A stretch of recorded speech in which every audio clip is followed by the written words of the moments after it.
1 Corinthians chapter 7. You know, life often feels like a series of crossroads. We ask ourselves, am I where I'm supposed to be? Should I be married or remain single? Am I fulfilling my purpose? Boy, that's beautiful questions to start this with because I've asked myself those questions many times. I don't know if you have, but they're real questions and they affect every one of us. And the good news is that the Bible doesn't leave us guessing. And that's cool because in this chapter 7 of 1 Corinthians, the Apostle Paul offers timeless wisdom for navigating life's relationships and responsibilities with grace and purpose. His words remind us that God cares deeply about our relationships and has a plan for each of us, no matter our circumstances. So today let's unpack this chapter and discover how it can guide us to live a fulfilling, Christ-centered life. Let's jump in. Embrace your calling. Now, Paul begins this chapter by addressing the topics of marriage and singleness. He explains that both are gifts from God. For those who are married, intimacy is a blessing that fosters unity and trust. For those who are single, there's an opportunity to focus wholeheartedly on serving God. Neither is superior. They are simply different paths. And Paul himself was single and saw this as an advantage for his ministry. However, he acknowledged that marriage is God's plan for many and is good and holy. So what does that mean for us? Well, it means if you're married, cherish your spouse as a gift from God and honor your commitment. If you're single, don't feel incomplete. Instead, see your singleness as an opportunity to grow closer to God and serve Him with undivided attention. You know, ask yourself, am I content with the gift God has given me in this season? I want to tell you, I love my wife. I couldn't imagine my life without her. Gratitude and faithfulness in our current circumstances will allow us to experience God's blessings more fully. Honor your marriage covenant. Now, Paul emphasizes that the sacredness of marriage is something where he was encouraging couples to stay committed and work through challenges together, as marriage reflects Christ's love for the church. However, he also acknowledges the complexities of relationships, and for those married to unbelievers, Paul encourages them to remain faithful, as their love and example could lead their spouse to faith. It's true. My spouse led me to faith. She always saw something good in me that I never saw in myself.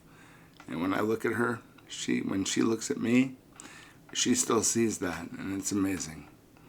But what does this mean for us as a whole, as a community? Well, marriage isn't just a contract. It's a covenant before God.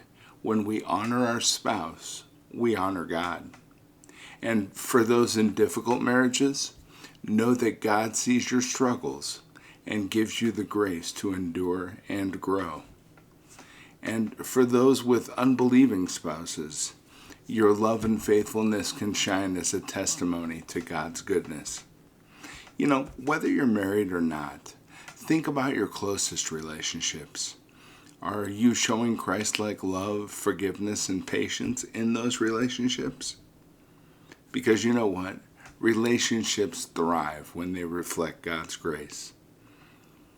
Live for God in your situation. So Paul challenges us to stop looking at others' lives and wishing we were in their shoes. He says, each person should live as a believer in whatever situation the Lord has assigned to them. Whether you're single, married, a parent, or childless, God can use your current situation for His glory. And Paul reassures us that our worth isn't tied to our social status, job, or relationship status. What matters is living faithfully for God where He has placed you today. Because you know what? If you're not happy with your current circumstance, sometimes we're just in training for the good things that are coming our way. So believe that wherever you are today, that circumstance can always improve. And God's the one that can help you make that happen faster than you could ever possibly imagine. So, what he says here, when he says, live faithfully for God where he has placed us, well, what does that mean? Well, I believe it means stop waiting for perfect conditions to serve God and start now, right where you are. And your purpose is not dependent on your circumstances, but on your faithfulness to God. And ask yourself, how can I serve God in my current situation? Am I trusting him to use me where I am today? When we align our hearts with his purpose, even ordinary situations have the ability to just become extraordinary. Everybody started somewhere. And you don't have to be great at the start, but you do have to start to be great.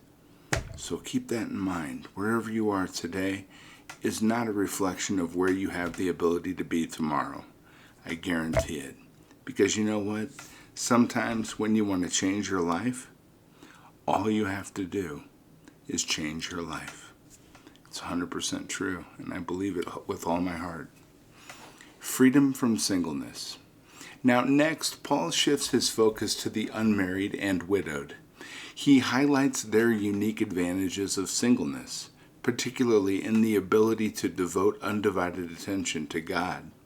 Now, while marriage comes with responsibilities, singleness offers the freedom to serve God without distraction. And Paul isn't saying singleness is superior, but rather encouraging us to see it as a gift when used wisely. Now, what can that mean for us? Well, if you're single, view this time right now in your life as an opportunity to pursue God's purpose and deepen your relationship with him. And don't view singleness as a waiting room for marriage. It's a season with its own blessings and opportunities. And if marriage is to come into your life, it's not something you have to wait for. It's something God will bring into your life when the time is right.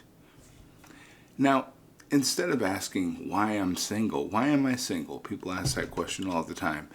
Ask, what does God want me to do with this season of freedom? And when you focus on God, he'll guide your steps. And if not being single is something that you're interested in and you want to be married, I believe God can help you to find the right path to the right person. He did it for me. I believe that if he could do it for me, he could do it for anyone. It's 100% true. Just have faith. And marriage is a sacred covenant. Now, when Paul concludes this chapter, he does so by speaking to those who are considering marriage.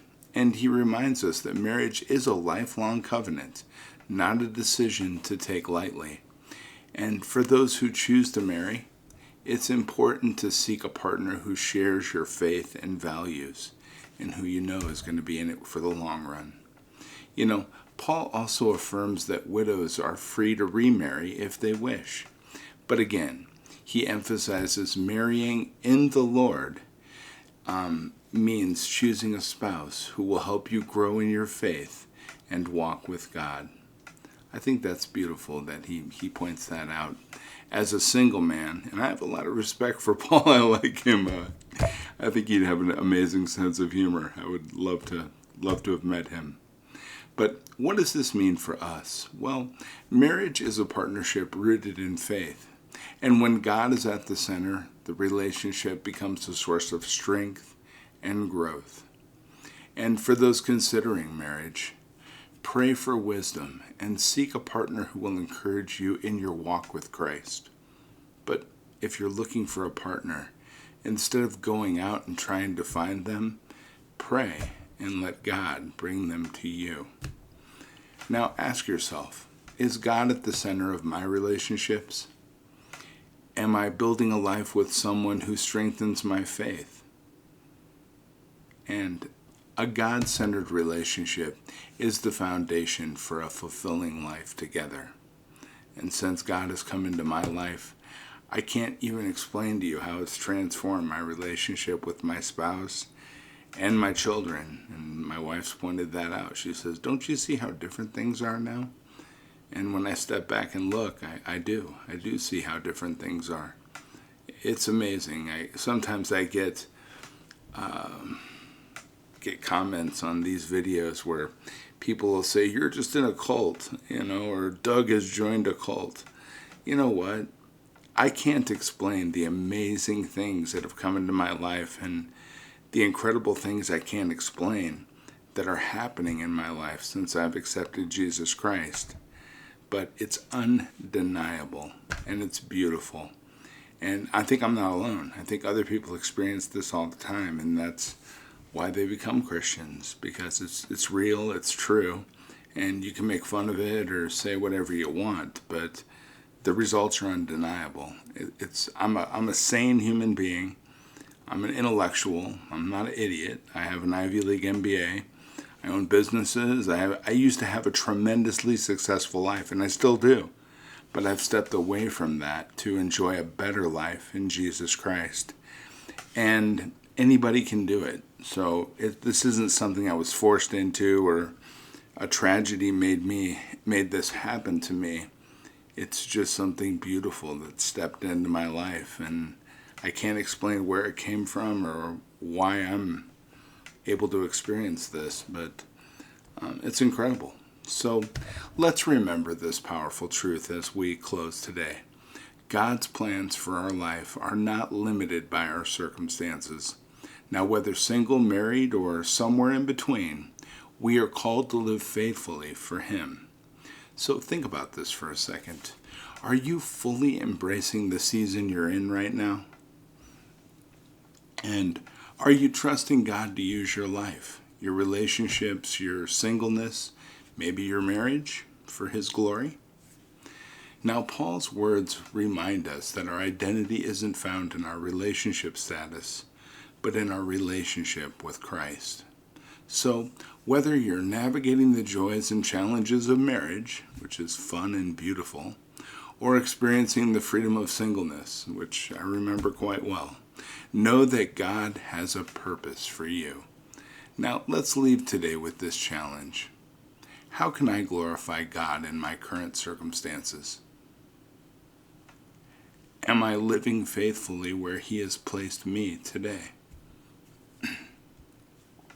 So as you ponder those questions, remember that a fulfilled life is not about what you have or don't have. It's about who you're living for. Thank you, my friends, and may God bless you as you live out His purpose in whatever season of life you're in right now. And I'll be looking forward to seeing you tomorrow, because we're going to discuss 1 Corinthians chapter 8. It's going to be amazing. There'll be some insights in it. I can't wait. I'm excited for it. So I'm going to be looking to see you, though, and I hope that you join me, because you know what? You make my life better, and I really love this time we spend together. So I'm looking forward to seeing you tomorrow. Don't let me down. Show up, okay? Talk to you tomorrow, friends. Have a beautiful day.